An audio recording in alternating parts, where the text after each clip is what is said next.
The leaders of the government and the opposition come together to honour a fallen MP. From across the political divide, politicians paid tribute to Sir David Amess at the scene of his murder. David himself, man of the people, he was killed doing a job that he loved, serving his own constituents. The crime has been declared a terror attack, and police say they have the only suspect in custody. Meanwhile, MP security is being urgently reviewed after 2 are murdered in 5 years. We can't simply say it's business as usual and the murder of an MP is just the price of a democracy. Liftoff. Atlas V takes flight. And exploring the origins of the solar system, the spacecraft heading towards Jupiter.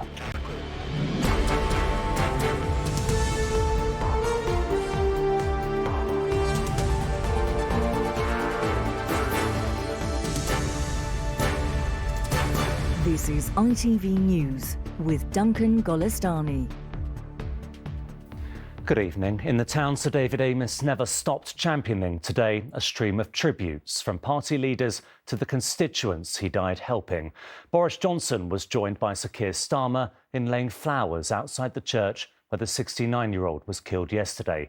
His alleged attacker remains in police custody, while counter-terrorism officers are investigating possible links to Islamist extremism. 2 addresses are being searched in London. We'll have more on the ongoing investigation in a moment, but first, Geraint Vincent reports from Leigh-on-Sea on a day devoted to honouring Sir David's legacy. Behind the police cordon, into the autumn sunshine, political divisions fell away. The Prime Minister and the leader of the opposition walked side by side to the murder scene. They left their tributes there, as did the Home Secretary, in memory of a colleague and a friend. When we think of David himself, man of the people, he was killed doing a job that he loved, serving his own constituents as an elected democratic member. And of course, acts of this are absolutely wrong, and we cannot let that get in the way of our functioning democracy. Police think that Sir David's killing was linked to Islamist extremism, and counter-terrorism officers are still questioning a 25-year-old man on suspicion of murder. But in the constituency of Southend East, they were mourning the loss of an MP who entered Parliament when he was 31 and spent the rest of his life in public service. It's going to be a long process. It's not going to end today or next week. We'll be grieving for a long time. Well, you're clearly very upset. You've lost somebody who's very important to you. Well, yeah, he's a friend, a neighbour. He'd always turn up at Christmas with chocolates for our kids. And it's just the small things, really. You just expect those to carry on. Sir David built relationships across his constituency. Some years ago, he opened a new mosque in Southend, so its worshippers came to pay their respects at the place where he died. He is very easily reachable person. Whenever we wrote any letter to him, immediately he used to respond and try to help and support. Because of that, all members of Muslim community in Southend, they're very shocked, and he will be greatly missed. In the centre of the town that David Amess worked so hard for, some more of his constituents lit candles in his memory this afternoon. If his death was an attack on democracy, then it's taken away one of its finest advocates. Geraint Vincent, ITV News, Leigh-on-Sea. Sir David Amess died as he had lived, serving his constituents, tending to his community. In Southend today, those he helped recalled his kindness, compassion and faith. Among those mourning him are the very people he'd been meeting when he was attacked and those who tried desperately to help. They've been speaking to Dan Rivers. At Southend United today, there was unity in grief. This community is still digesting yesterday's traumatic events. Today's match starting with a tribute to Sir David Amess.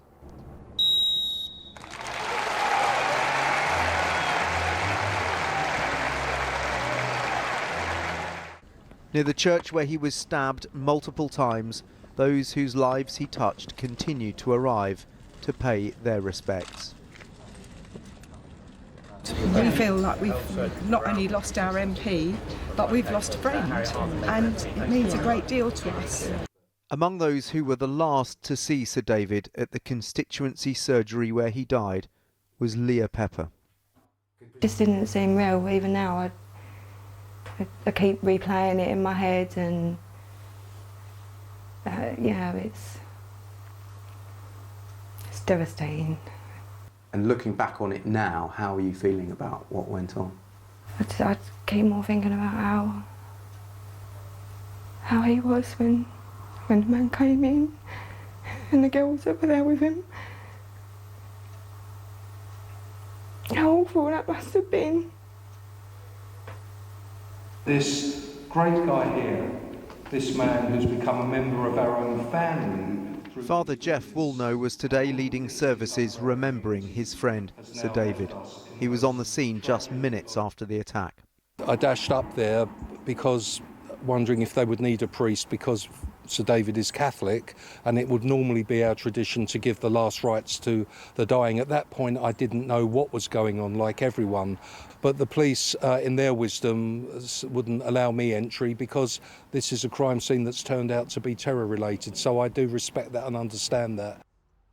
At the Belfairs riding school where Sir David would often call in, they're mourning a man who loved their horses, whose sense of fun shone through. Very soon to be talking about in the past tense. Yesterday was obviously quite traumatic and intense. A sentiment echoed in the gathering bouquets and messages from a community which still can't understand why anyone would want to harm such a well-loved and respected man. Dan Rivers, ITV News, Southend. In a moment, we'll get the latest on the suspect in the attack from Rohit, but first to Geraint in Leigh-on-Sea. Geraint, today seems to have been a mixture of harrowing stories of what happened and incredible tributes to Sir David as an MP. Well, you often hear, Duncan, politicians described as being a good constituency MP, but I think both Dan and I have had a real sense today of what that actually means. The sheer number of people who've come down here today to pay their respects, the different walks of life and the different organisations that they respect. You can see it in all of them. And one of the things that the MP you saw in my report said to me will stay with me. He talked about how he had learnt from Sir David's example of how to listen to people, how to talk to people, how to make people feel comfortable, and of course then how to stand up for them. It was the unglamorous work of politics that Sir David Amess lived for, and he died doing it. Geraint, thank you. And our global security editor, Rohit Khatri, is at Southend Police Station. Rohit, this is now officially designated a terror attack. What do we know about the suspect so far? Well, that carefully worded statement, a declaration overnight that this killing is now being treated as a terrorist incident, a conclusion which was reached and then announced a full 12 hours into the investigation. Something was revealed during those early hours which indicated the possibility of a motive which was linked to Islamist extremism. The suspect is still being questioned. He's 25. He's a British national. He's of Somali heritage. And he appears to have made no attempt to escape the scene following the killing and following the arrival of police officers too. He's someone who also doesn't appear to have featured prominently as a suspect in previous counter-terrorism investigations, someone who is, as they say, on the radar. 2 properties in London are being searched. It's not clear whether he lived there or whether he lived here in Essex in this community. Rohit in Southend, thank you. Well, the National Police Chiefs Council says a review of all MP security has already begun. Officers from Operation Bridger, set up after the murder of Joe Cox to provide extra security, have begun contacting every MP. But members across the political spectrum have vowed to continue meeting their voters in constituencies. Our political correspondent David Wood reports. Under armed guard and behind layers of security, Parliament is a fortress to keep MPs safe. But away from here, that protection disappears. For the Pudsey MP, though, today has been business as usual. Meeting constituents, he's determined not to let the killing of a colleague knock democracy off course. So David, one of the things that he always talked about was being accessible is one of the great things about our democracy, and we have to do that. You know, I learn a lot from my constituents. In Winchester, another MP, worried about his safety, says he needs to keep meeting voters. You know, we cannot wrap ourselves in cotton wool and protect us completely. There is an element of risk to what we do. And I just think what happened yesterday has brought that home. Westminster's longest-serving female MP is calling for change. She wants a rare speakers' conference between politicians, the government and the police. How you make sure that MPs have a good connection with their voters and their constituents that elect them, but also stay safe in doing their work, is something for MPs themselves, for Parliament as a whole. That's what we should do now. We can't simply say it's business as usual and the murder of an MP is just the price of a democracy. Attacks on MPs are rare but not new. In 2000, Nigel Jones was stabbed meeting people in Cheltenham. His assistant was killed.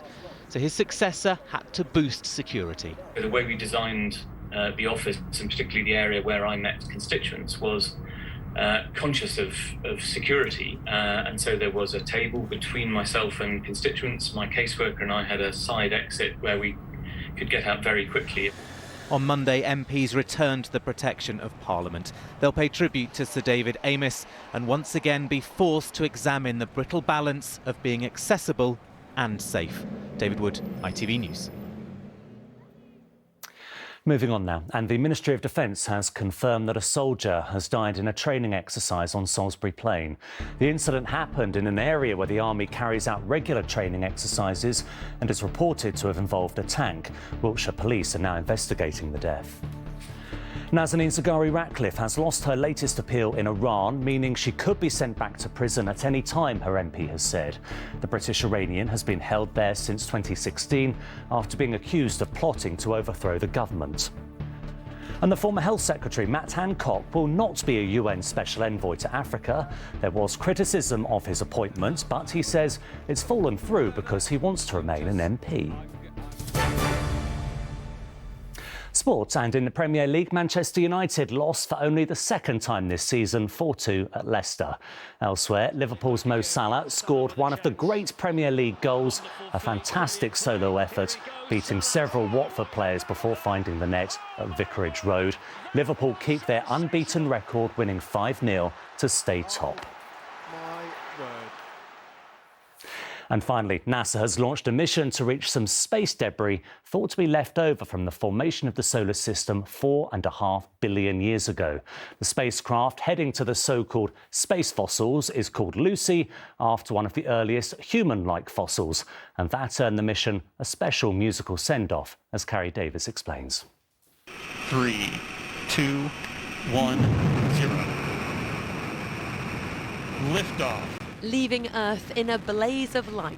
Clear. Lucy is on a mission to make illuminating discoveries about the creation of our solar system. She's going where no spacecraft has gone before, to ancient asteroids called Trojans that share Jupiter's orbit around the Sun. Scientists hope they can tell us more about how planets were formed. We had a vision that the solar system was a very calm environment, but really our recent ideas are that it's not like that at all. It had been very chaotic in the early solar system history, and that caused small bodies in the solar system, many to be ejected out of the solar system, and a small fraction to be captured in the Trojan asteroids. Lucy's named after the fossilised remains of a human ancestor discovered in the 70s, and that skeleton got its name from the Beatles song Lucy in the Sky with Diamonds. So, who better to wish her well than the band's drummer, Ringo Starr? Lucy is going back in the sky with diamonds. Johnny will love that. Anyway, if you meet anyone up there, Lucy, give them peace and love from me. Powered by huge solar panels and carrying peace, love and specialist cameras, her 16 billion kilometre journey has begun. Carrie Davis, ITV News. And that is it. We're back with the late news at 10:20. Until then, have a very good evening. Bye-bye.